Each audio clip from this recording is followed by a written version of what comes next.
If you think about it, there are some things in this world that aren't meant to be scary, but most often, they are. Take Candle Cove, for instance. The guy who created the show seemed like he was trying to make an innocent enough children's show. Creepy, but innocent. I have a bit of a history with that damn show. Here it is. June 24th, 2010. I'm trying to find out more about Candle Cove. I know it exists because I watched the first 3 episodes, but got bored after the 5th one. I heard that it was getting a new season, and I remembered the show. I remembered it as the pirate show, and my parents thought it was weird that I would stay up till 5 in the morning, waiting for nothing but static to come on. I didn't know if they were messing with me or not, because Candle Cove is definitely not static. It's something more than that. It was something terrible. June 25th, 2010. After writing that first entry, I decided to dig up some news about Candle Cove. Possibly even find some episodes. I was on the internet at about midnight when I received a text message from someone with a name like this. 01001111010. Well, you get the point.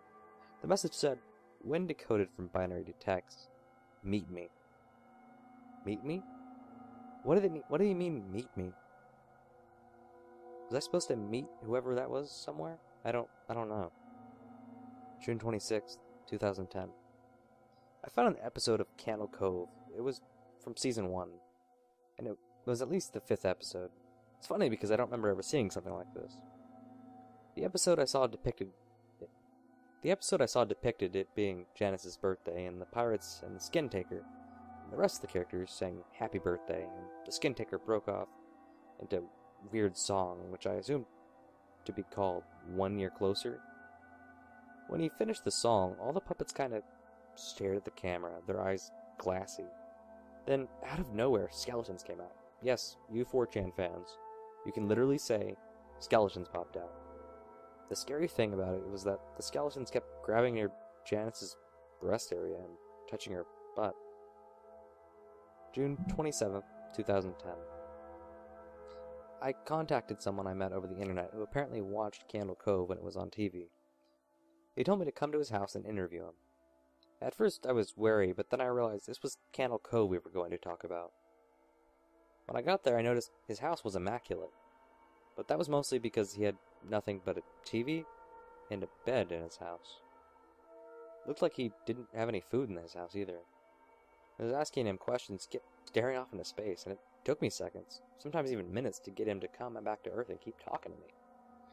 But when I brought up the skin taker, he just screamed and fell over unconscious. I tapped him, but it seemed as if he wouldn't wake up for hours.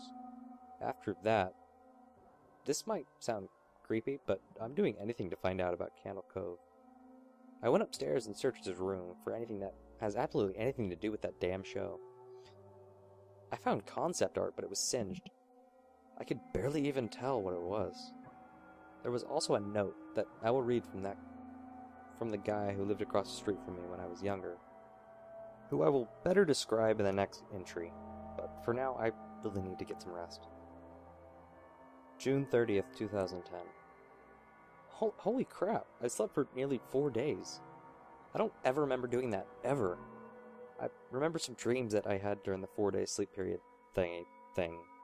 Skin Taker was chasing me down a long, dark hallway as other villains from the show came around corners. First there was Horace Horrible, then Milo, and then something terrible I thought I'd never see again. He was tall, and he was dressed like a normal man. But he was also decaying terrible, and I could literally smell his terrible, burning flesh as he stumbled around the corner.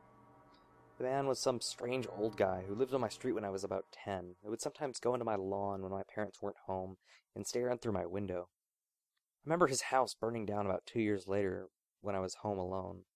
Apparently it was suicide. I don't want to know what made him burn his house down, but I feel I must. I'm gonna go to his house tomorrow to look for clues. Oh, right, that note, sorry. Almost forgot. I'll read that. Where was it? Oh, yeah, there it is, okay. Dear Lucille, I don't know how much longer I can take this. The nightmares are becoming more frequent, more disturbing.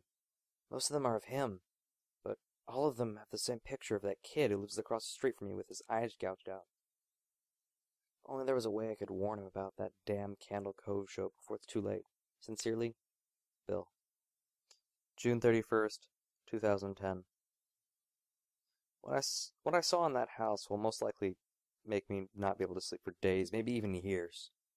The house was nothing but a patch of dirt now, but knowing better, I dug into the dirt, and soon I hit something. The material scraped against my fingernails as they took the packed dirt off the top of it. It was a note. It reads, Percy was a pirate. He was the greatest one around. Percy was a pirate. He never wore a frown. Until one day, Mr. Skin-Taker came to the town and took all the children down to his workshop, where he would chop and sew skin to his new cape, always looking for new children to rape. This is getting disturbing. July 1st, 2010. I'm regretting getting involved in this. Every time I get home from school, I swear I can hear the screams of those poor children, their skin ripping and their flesh being taken off their bones and stuck onto that skeleton man's cape. I am ending this for now. And I thank everyone who's helped me with this. But I can't do it anymore. I'm sorry. I'm probably even going to destroy this notebook. Don't look into this show. Don't do it.